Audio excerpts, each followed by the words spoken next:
Hi, everyone. Welcome to part 2 of my two-part talk series titled The Kähler-Ricci Flow and Holomorphic Vector Fields. And again, I'd like to thank Hoji for organizing this wonderful virtual seminar / conference / festival. Okay. So now I'm going to go briefly review the content of part 1 of this talk, and then move into the 2 specific cases that we'll be focusing on, which is when we consider the behavior of the Kähler-Ricci flow as it contracts exceptional divisors, and in the case where the flow collapses Fano components. Okay, so Fano fibers of a holomorphic fiber bundle, but we're going to work on the more straightforward case, which is the Fano component of a product manifold. And in fact, the methods here will follow, or rather, the case of the fiber bundles will follow from this product manifold case. So I'm going to use this case for illustration. Okay, so just to review, the Kähler-Ricci flow, omega is the flow, starting from some initial Kähler metric omega naught, satisfying that the time derivative omega t equals negative Ricci of omega t, where omega time t equals 0 again is going to be equal to omega naught, the initial metric, which is Kähler. And like I said earlier, as long as you're starting from an initial metric that is Kähler, the flow will retain the Kähler condition.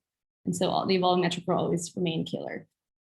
And the observation we'll use to obtain the estimates that we're interested in is going to be this observation by Song-Weinkoop from 2011, which states that for any holomorphic vector field V on X and omega a solution to the Kähler-Ricci flow, we have that the heat differential inequality here. So the ddt minus Laplacian, that's just the evolving metric, of log of the norm squared of this holomorphic vector field V with respect to the evolving metric is always relative to 0.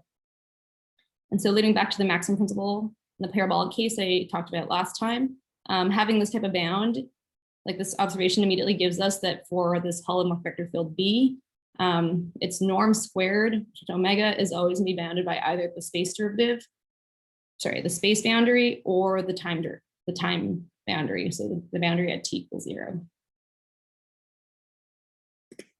Okay, and so we will apply the observation to obtain bounds for the evolving metric in these 2 cases. So the first, again, is when we contract exceptional divisors.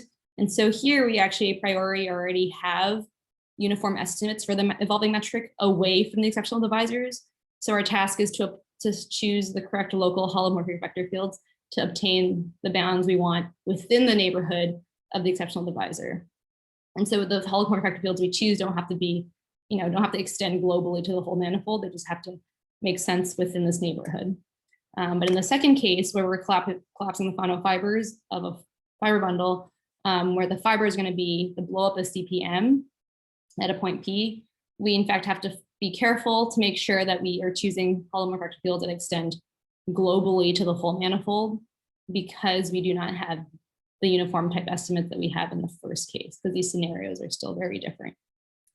And so I'll go over the application of that observation to each of these cases. So firstly, what is an exceptional divisor? So first, if you have a manifold, you can blow up a point P on it. And that's kind of just replacing the point P, like the subspace around it, with all of the directions through P. And so it's kind of the same as saying that you're replacing it with a subvariety E, whose inverse along the blow up map is going to be biholomorphic to CPN - 1. So you're replacing a point here with all of its directions, and we have this map that takes your blown up version to the unblown up version. So, and we call this blow up map pi. We also will refer to the manifold Y, or rather the blow up of Y, which is going to be this X, as BL sub P of Y. And so that's just going to be the blow up of Y at point P. And yeah, so we're assuming that this whole thing is n-dimensional. So when you blow it up, you just kind of replace a point with this like CPN - 1 type of thing. So drawn it here is this little sphere. Yeah. Okay, so here in the work of Song-Weinkoop, in the same paper where they had made this crucial observation, they show that if you have omega, a solution to the Kähler-Ricci flow starting at omega naught for time t between 0 and big T, where big T is finite, and if you assume that there's a blow up map that takes X to Y, blowing up, or it blows down basically disjoint irreducible exceptional divisors on X, and that the initial Kähler metric satisfies that basically this left-hand side is the limiting metric class. You want to make sure the limiting metric class is such that at time big T, it's going to be equal to the pullback of omega y's metric class. And so this type of cohomological condition makes it so that you can impose the contracting behavior, since at the end, since you're at time big T, you're requiring that it no longer has a component in the blow up direction. It's simply just going to be the pullback in the y, like along y.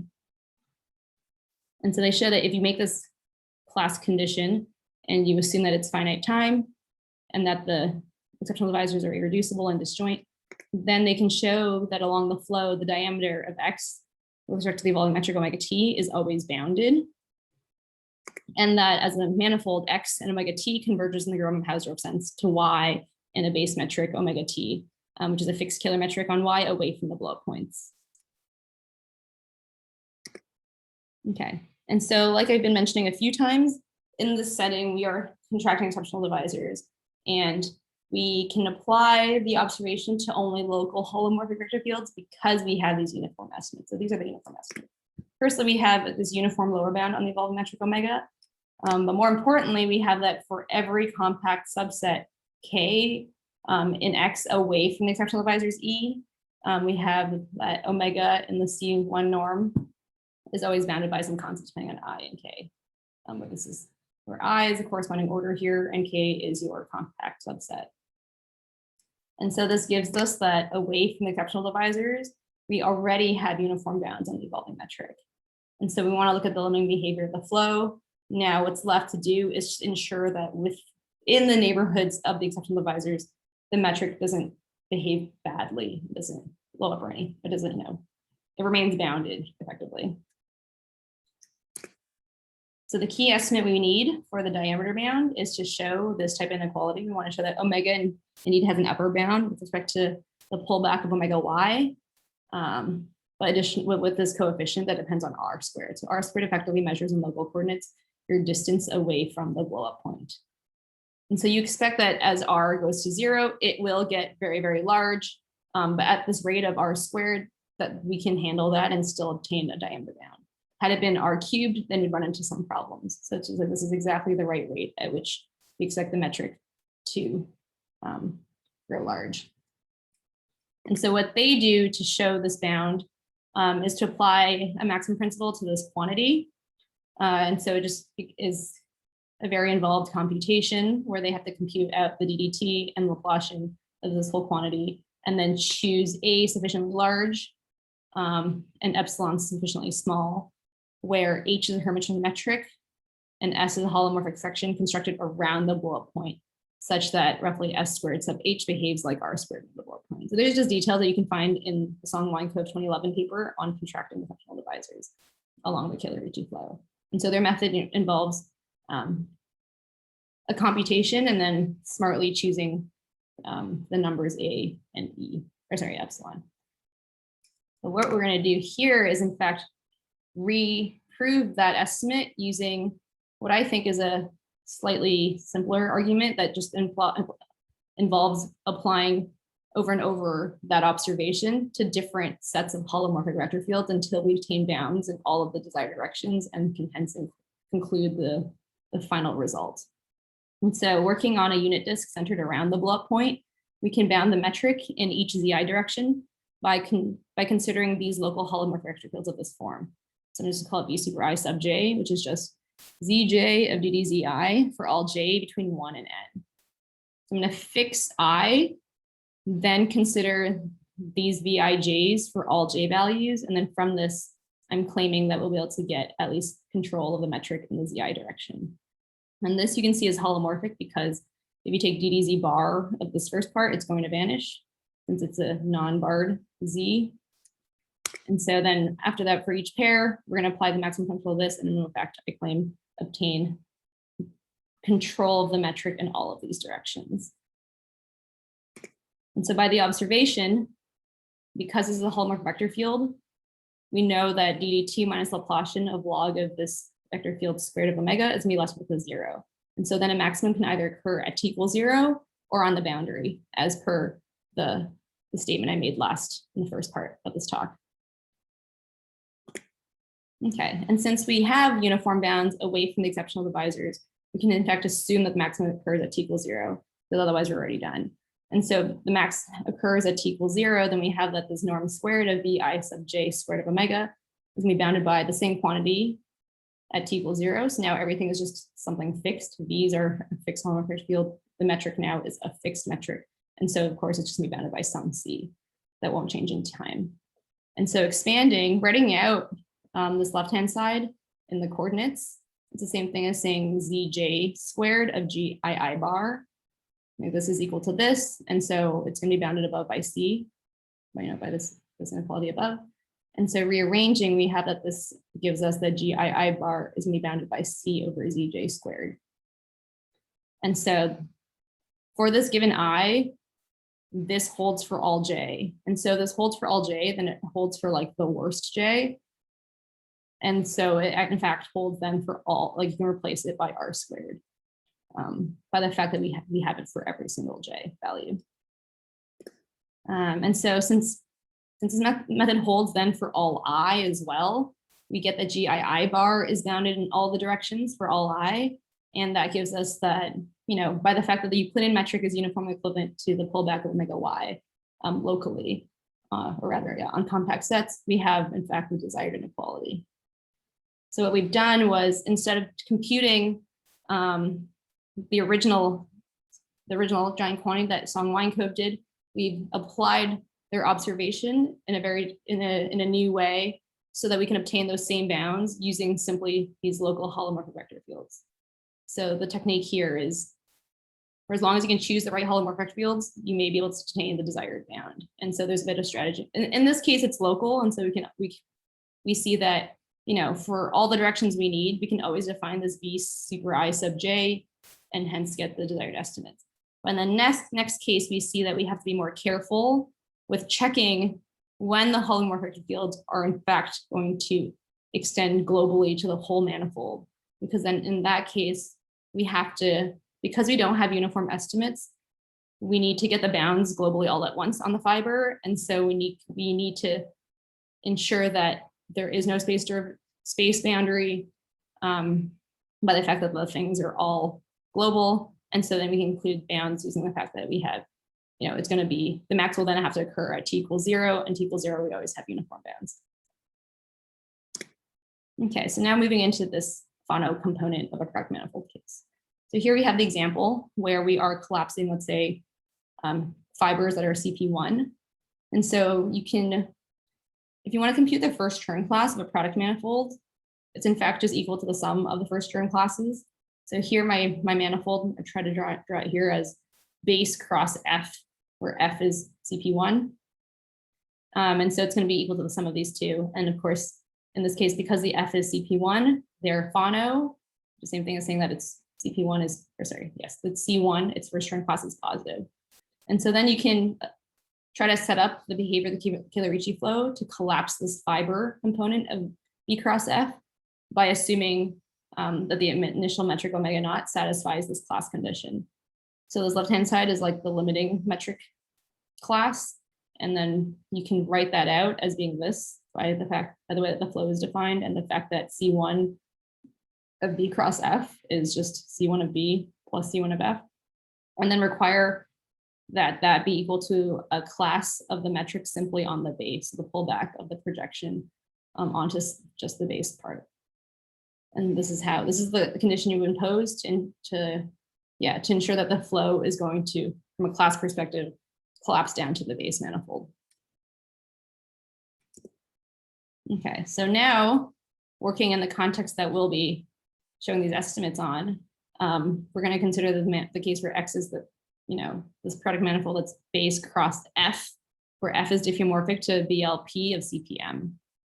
And so here I have this diagram that shows you the different maps we can consider. So firstly, you always have the projection map that just takes this product manifold down to the base B. And then you have the projection map that takes the product manifold only to its fiber F, which is BLP of PM.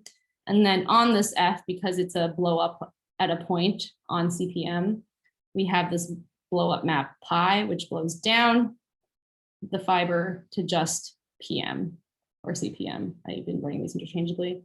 And so this whole blow up thing goes down to this little p. Okay, so now there's a statement by Fuzong. So in a paper that I wrote recently, I clarify the result and use this technique involving holomorphic vector fields. And so if you have omega, a solution to the Kähler-Ricci flow, and maximal existence time t, which is finite, which will arise from the fact that f is assumed to be Fano, and we assume that the initial Kähler class satisfies this equaling, a thing that's only on the base manifold. So this class condition ensures that from a class perspective, the flow will collapse the fibers. And then it can be shown that the diameter of x with respect to omega of t, the evolving metric, is bounded, and that x omega t converges subsequently in the Roman-Hausdorff sense to b omega b for metric omega b on b. Okay, and so the previous theorem can actually also be straightforwardly extended to the case where x is a fiber bundle with fibers BLP, CPM trivialized over Zariski open sets.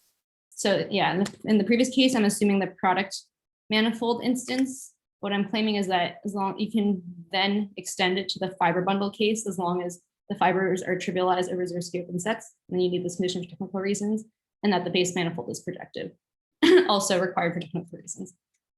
And so the case where F is a projective manifold over any compact base manifold, so assuming like it's not necessarily blown up at a point, this result was shown by Song, Viglihidi, and Weinkoop in 2012.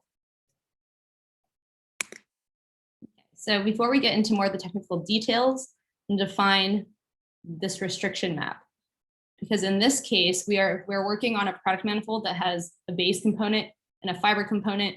We need to obtain bounds on the whole thing. So we're going to simplify that problem by obtaining bounds on the metric restricted to the base, and then bounds on the metric restricted to the fiber. Firstly, like how would you define the restriction? So given any point little b and f on this product manifold, we can define the restriction to the fiber f at each point by, omega bf, by pushing forward along this iota of b of the same vector fields. Yeah. It's kind of it's like a technical way of writing what you roughly have in mind for like how you consider the restriction of a metric to one of the two components of this product manifold. And so what we need to do from here on is to show bounds on the base component, upper bounds on the evolving metric restricted to the base with respect to fixed metric on the base, and then also upper bounds on the evolving metric restricted to the fiber by something that may blow up as you approach the blow point. And so the lower bounds are more straightforward because they sort of follow from like the inequalities I showed in the last talk, like those Schwartz lemma type inequalities. But the upper bounds are the really tricky ones. And these are the ones that we will obtain using the technique involving choosing the correct global holomorphic vector fields. Okay, so firstly, how do we show the diameter bound on the base? Well, what I'm claiming is that we already have by one of the previous statements that the lower bound. And so you can restrict to B and still have this type of inequality hold. And now what we want to show is the upper bound.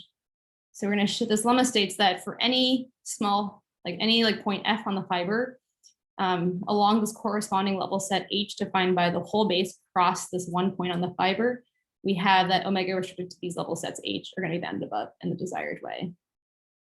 And so to do that, we can quickly prove it. Firstly, we fix little f, and then we will apply the maximum principle to this quantity Q defined this way. So we want an upper bound. And so when we write out the trace this way, we want to get an upper bound of this trace, because then when we do, then that's the same thing as saying omega H is going to be bounded by C times the projection of omega B, the pullback of the projection. And so then we assume that a max occurs at a point X naught, which equals B naught times F or comma F. And then we choose normal coordinates again, Z1 through Zn for this quantity at X naught. So those normal coordinates ensures that at this point, the first derivatives will vanish and this metric will be Kronecker delta, or I guess at least diagonal. It's probably sufficient. And so we can write at Q in local coordinates as G sub B of ij bar, Gij bar. And it can be shown then through a computation that I'm kind of bypassing a little here, that the heat type differential inequality for this quantity log Q is going to be bounded above by C times this trace. where you note that this trace has its components the opposite way that Q has its components. And so then using the previous equation, we have in fact that since we have the lower bound, we have a bound on this right-hand side quantity. And once we get that this is less than or equal to C, we obtain that for this modified quantity log Q minus CT, that it's DT minus Laplacian is less than or equal to 0. Right, so the C is just a constant, so it has no, its Laplacian is 0. So if you want to, add C into this quantity, it just can be written as CT. So when this hits it, it's simply just going to give you C. And so once we have that this right-hand side or is less than or equal to 0, this implies that Q is going to be bounded above by C, giving us the desired inequality. And then so this holds for all level sets H, where you're fixing little f on F. And then so by compactness of big F, the fiber, these bounds in fact hold on all level sets, which gives us the desired inequality. Or sorry, I think that this should be flipped, less than or equal to, and then we are done. Okay, so now the more interesting part involving the holomorphic fields is going to be used to obtain diameter bounds on the fiber. So you're obtaining diameter bounds of the evolving metric, so x omega t, along the flow, and you want them to be uniform. And so to do that, we want to show this type of bound. So we want an upper bound on the evolving metric omega restricted to F. We want to bound it above by this thing, where we understand that nearing the blow up point, it may behave a little poorly, but at worst, just like r squared. Where again, r squared just measures the distance squared away from the blow up point. Okay, so now it comes down to choosing or checking whether we have enough global holomorphic vector fields to give us control in all of the directions. So on CPM, we can define these charts, U sub K, which is just, this is standardly defined whenever you have projective space, but just like these those coordinates, and assuming, so UK is the one where you assume that the kth Z does not vanish. And so working in coordinates in U0, so I'm going to define the holomorphic fields in U0 since you have to define them like on some chart. I'm just going to default to U0, and then I'm going to claim that they in fact extend to all the other charts. And so here we're going to choose the local coordinate ZI, which is capital ZI over Z naught for I through 1, I equals 1 through M. And the space, so it can be shown that for CPM, the space of global holomorphic vector fields on CPN written in the local coordinates of U0 is spanned by vector fields of the form simply DDZI for I1 through M. That's the dimension here since we're working on CPM. So those are the first type that just straight up is DDZI. The second type that spans the space of holomorphic vector fields are the ones of the form VI of J, which are ZJ DDZI for both I and J pairs, where each of them can be any value between 1 and M. And the final one are these radial holomorphic vector fields, VI rad, which are defined to be ZI of the sum written this way. And I call them the radial ones because you're summing over all of them. This is roughly a radial vector field since it's ZL DDZL. You're summing over all the L. So then it's a matter of seeing, okay, these are all the candidates that we could potentially work with now. And sorry, these are all the candidates we can work with on CPM. But moving on to the case that we are considering, which is this result specifically on the, when the fibers are blow-ups of CPM at a point. Firstly, without loss of generality, I will also just assume that P is going to be this point, which is going to correspond to the origin in the local coordinates of U0. And so then if I want to look at the space of holomorphic vector fields that are global, that extend to all of, so to the blow-up manifold, it's going to be, you're going to consider the same candidates as those on CPM, but they only extend to the blown up version of CPM if those holomorphic vector fields vanish at the blow up point. And this is a simple exercise that one can show. And so of all our candidates, the first one will not survive this transition from CPN to BLP CPM because this one will not vanish at the origin. So the blow point P corresponds to the origin in local coordinates on U0. And so this one does not vanish you don't see it vanishing necessarily as you approach the origin. So you cannot use this because this will not extend to BLP of CPM. However, the other two, in fact, do extend because they have these coefficients that will vanish when you are at the origin. And so these two are going to be the two types that we will use.